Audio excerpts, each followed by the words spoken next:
The word yoga, as most of you doubtless know, is the same as our word yoke, Y-O-K-E, and the Latin word jungere, to join.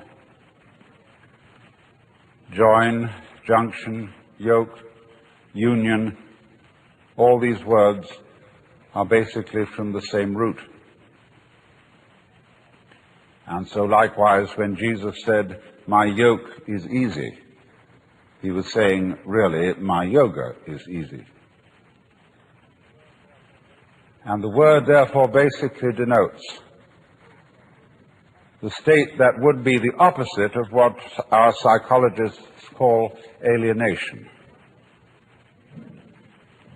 or what Buddhists call Sakaya Drishti, the view of separateness, the feeling of separateness, the feeling of being cut off from being. And most civilized people do in fact feel that way, because they have a kind of myopic attention focused on their own boundaries and what is inside those boundaries, and they identify themselves with the inside and don't realize that you cannot have an inside without an outside. That would seem, wouldn't it, to be extremely elementary logic, that we could have no sense of being ourselves, of having a personal identity, without the contrast of something that is not ourselves, that is to say, other. But the fact that we don't realize that self and other go together is the root of an enormous and terrifying anxiety. Because what will happen when the inside disappears? What will happen when the so-called I comes to an end, as it seems to? Of course, if it didn't, I mean, if things did not keep moving and changing, appearing and dissolving, the universe would be a colossal bore. And therefore, you are only aware that things are all right for the moment. I mean, I hope most of the people in this gathering have a sort of genial sense inside them that for the time being, things are going on more or less okay. Some of you may be very miserable. And then your problem may be just a little different, but it's essentially the same one. But you must realize that that sense of life being fairly all right is inconceivable and unfeelable unless there is way, way, way in the back of your mind the glimmer of a possibility that something absolutely unspeakably awful might happen. Doesn't have to happen. Of course, you'll die one day. But there always has to be the vague apprehension, the Hintergedanke, that the awful awfuls are possible. It gives spice to life. Now, these observations are in line with what I'm going to talk about tonight, the intellectual approach to yoga. There are basically certain principal forms of yoga. Most people are familiar with Hatha yoga, which is a psychophysical exercise system, and that's the one you see demonstrated most on television because it has visual value. You can see all these exercises of lotus positions and people curling their legs around their necks and doing all sorts of marvelous exercises. And they're good exercises. The most honest yoga teacher I know is a woman who teaches Hatha yoga and doesn't pretend to be any other kind of guru, and she does it very well. Then there is Bhakti yoga. Bhakti means devotion. And I suppose in general you might say that Christianity is a form of Bhakti yoga, because it is yoga practiced through extreme reverence for and love for some being felt more or less external to oneself, who is the representative of the divine. Then there is karma yoga. Karma means action. And incidentally, that's all it means. It does not mean the law of cause and effect. When we say that something that happens to you is your karma, all it's saying is it's your own doing. Nobody's in charge of karma except you. Karma yoga is the way of action, of using one's everyday life, one's trade, or an athletic discipline like sailing or surf riding or track running as your way of yoga, as your way of discovering who you are. Then there's Raja Yoga. That's the royal yoga. And that's sometimes also called Kundalini Yoga. And that involves very complicated psychic exercises having to do with awakening the serpent power that is supposed to lie at the base of one's spiritual spine and raising it up through certain chakras or centers until it enters into the brain. There's a very profound symbolism involved in that, but I'm not going into that. And then finally there are several others. There's mantra yoga. Mantra yoga, which is the practice through chanting of humming, either out loud or silently, certain sounds which become supports for contemplation, for what is in Sanskrit called jhana. And jhana is the state in which one is clearly awake and aware of the world as it is, as distinct from the world as it is described. In other words, in the state of jhana, you stop thinking.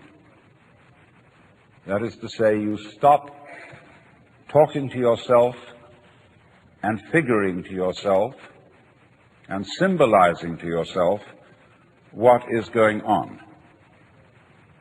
You simply are aware of what is. And nobody can say what it is because, as Korzybski well said, the real world is unspeakable. It's a lovely double take in that. But that's jhana. That's zazen, where one practices to sit absolutely wide awake with eyes open, but not thinking. That's a very curious state, incidentally. I knew a professor of mathematics at Northwestern University who one day said, "You know, it's amazing how many things there are that aren't so."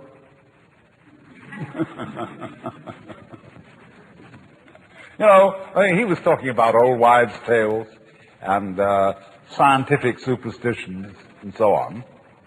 But when you practice jhana, you're amazed how many things there are that aren't so. Because when you stop talking to yourself and you are simply aware of what is,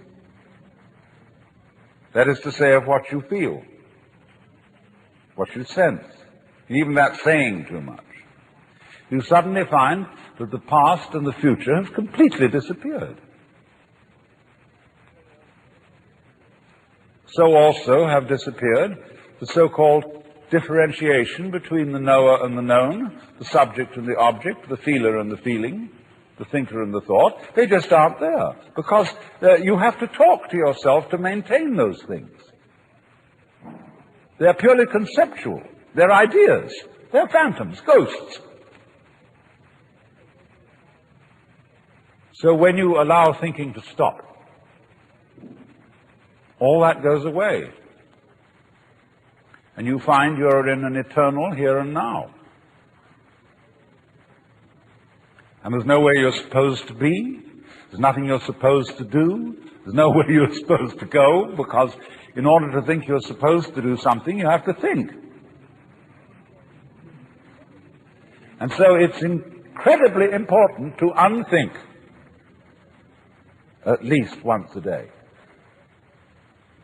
for the very preservation of the intellectual life.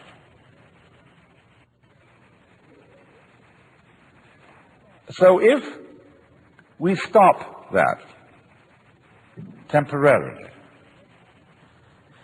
and get our mind clear of thoughts, we become, as Jesus said, again as children, and get a direct view of the world, which is very useful once you're an adult. There's not much you can do with it when you're a baby, because everybody pushes you around. And you know, they pick you up and sit you there, they sit you there. And you can't do much except practice contemplation.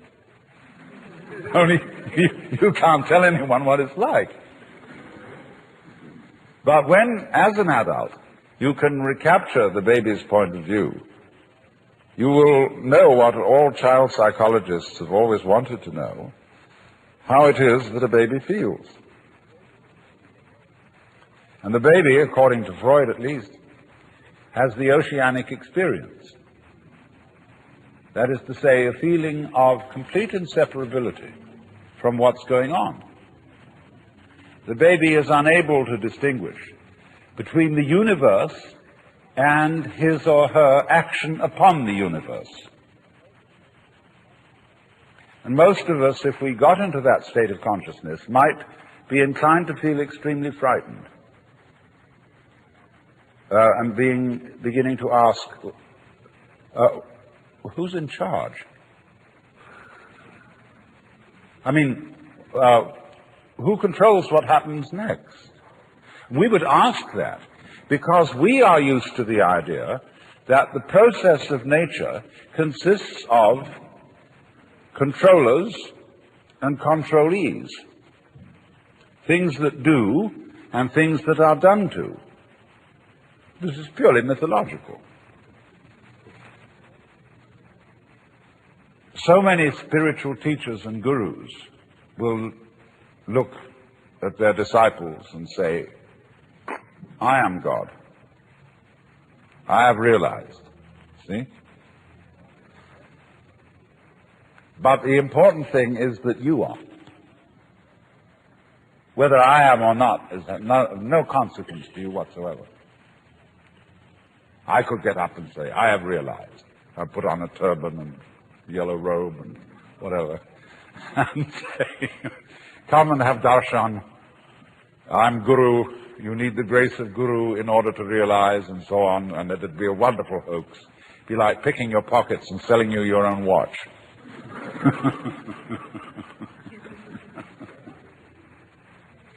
But the point is, you are. Now, what are we saying when we say that? We're obviously saying something very important. Alas and alack, there is no way of defining it. That is to say, going any further into words about it. See, when a philosopher hears such a statement as Tattvamasi, you are it, or there is only the eternal now, the philosopher says, I don't see why you're so excited about it. What do you mean by that? And that he asks that question because he wants to continue in a word game. He doesn't want to go on into an experiential dimension. He wants to go on arguing because that's his trip. And all these great mystical statements mean nothing whatsoever. They're ultimate statements. Just as, you know, the trees and the clouds and the mountains and the stars have no meaning because they're not words. Words have meaning because they're symbols, because they point to something other than themselves. But the stars, like music, only bad music has any meaning. Classical music never has a meaning. And to understand it, you must simply listen to it and observe its beautiful patterns. Go into its complexity. So, when your mind, that is to say your verbal systems, get to the end of their tether, that is to say, when they arrive at the meaningless statement, here is the critical point. And the method of jnana yoga is to exercise one's intellect to its limits, so that you get to the point where you have no further questions to ask. You can do this in philosophy study if you've got the right kind of teacher who shows you that all philosophical opinions whatsoever are false, or at least, if not false, extremely partial. And so you feel a kind of intellectual vertigo, which is called in a Zen Buddhist poem, above not a tile to cover the head, below not an inch of ground to stand on. Well, where are you then?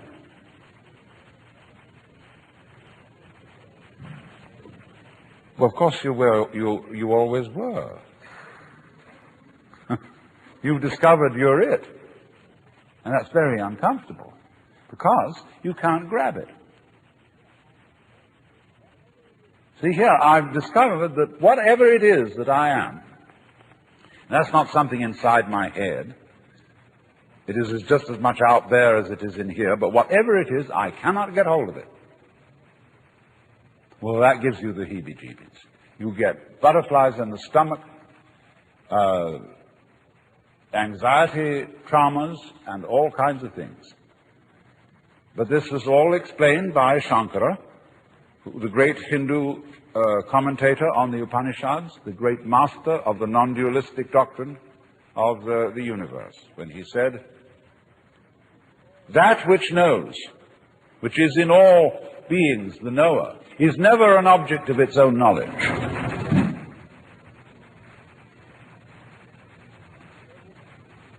So therefore, to everyone who is in quest of the supreme kick, the great experience, the vision of God, whatever you want to call it, liberation.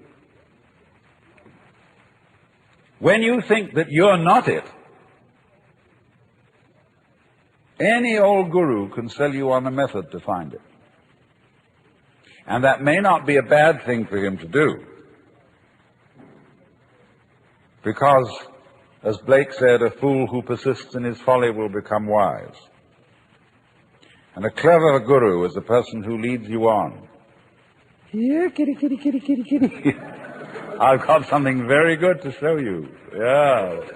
You just wait. Oh, but you've got to go through a lot of stages yet. You say, can I get that? Oh, I want to get that. You know, all the time it's you. I was talking with a Zen master the other day, and he said, "You should be my disciple." I looked at him and said, "Who was Buddha's teacher?" And he looked at me in a very odd way and said,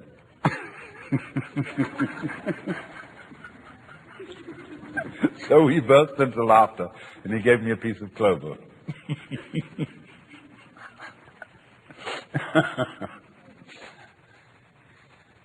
So,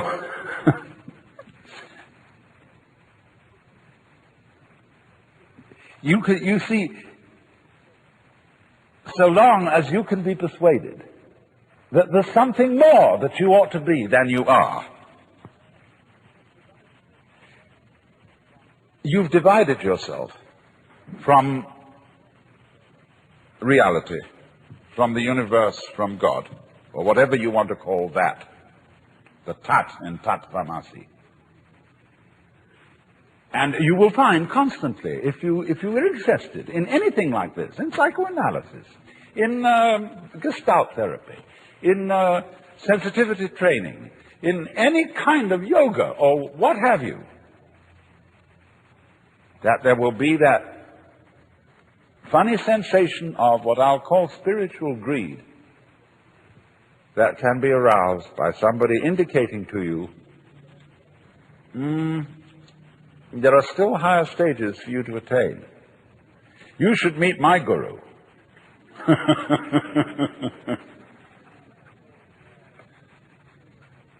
So you might say then now, to be truly realized, you have to get to the point where you're not seeking anymore. So then you begin to think, well, we will now be non-seekers. You know, like disciples of Krishnamurti, who, because he says he doesn't read any spiritual books, they can't read anything but mystery stories. You know, becoming spiritually unspiritual.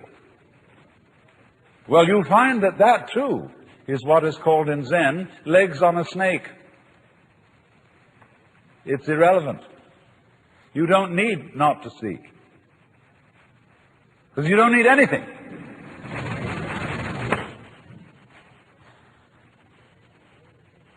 And you know, it's like crawling into a hole and pulling the hole in after you. And the great master of this technique was a Buddhist scholar who lived about 200 A.D. called Nagarjuna. He invented a whole dialectic. He had a whole school called Madhyamika, where the, as it were, leader of the students would simply destroy all their ideas, absolutely abolish their philosophical notions. And they get the heebie-jeebies. They see he didn't have the heebie-jeebies. He seemed perfectly relaxed in not having any particular point of view. Well, they said, teacher, how can you stand it? We have to have something to hang on to. Who does? Who are you?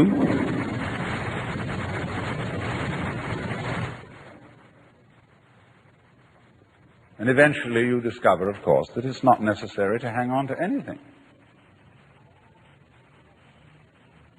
to rely on anything. There's nothing to rely on, because you're it.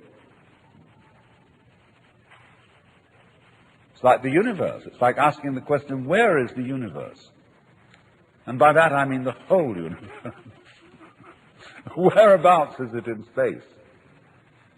Everything in it is falling around everything else, but there's no concrete floor underneath for the thing to crash. Because the space, you can think of infinite space if you like. You don't have to think of curved space. The space that goes out and out and out forever and ever and has no end. What is that? Of course it's you.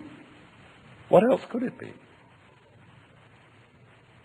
Only the universe is delightfully arranged so that as it looks at itself, in order not to be one-sided and prejudiced, it looks at itself from an uncountable number of points of view. We thus avoid solipsism, as if I were to have the notion that it's only me that's really here, and you're all in my dream. Of course, that point of view cannot really be disputed, except by imagining a conference of solipsists, arguing as to which one of them was the one that was really there.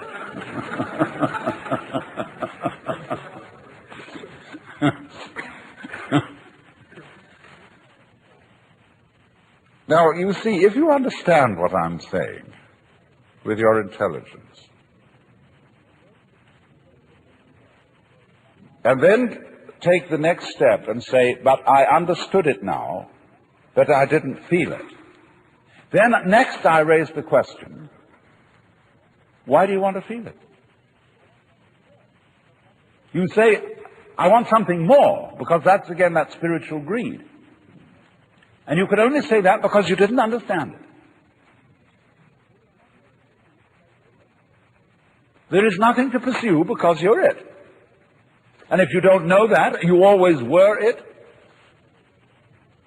And if you don't know that, in other words, to put it in Christian terms or Jewish terms, if you don't know that you're God from the beginning, what happens is that you try to become God by force. Therefore, you start being violent and obstreperous and this and that and the other. All our violence, all our competitiveness, all our terrific anxiety to survive is because we didn't know from the beginning that we were it. Well, then you would say, if we did know from the beginning, as in fact you did, when you were a baby, but then everybody says, well, nothing would ever happen. But it did happen, didn't it? And it's, some of it's pretty messy. But what people don't realize is they say, well, take the Hindus. It's basic to Hindu religion that we're all God in disguise and that the world is an illusion. All that is a sort of half-truth. But if that is the case, if Hindus, and really awakened Hindus, by the knowledge of their union with the Godhead, would simply become inert, why then Hindu music? The most incredibly complex, marvelous technique. When they sit and play, they laugh at each other. They're enjoying themselves enormously with these very complicated musical games. But when we come and the symphony orchestra gets up, everybody dresses in evening dress, the most serious expression, and all the audience is down, and you know, it's like it's in a kind of church.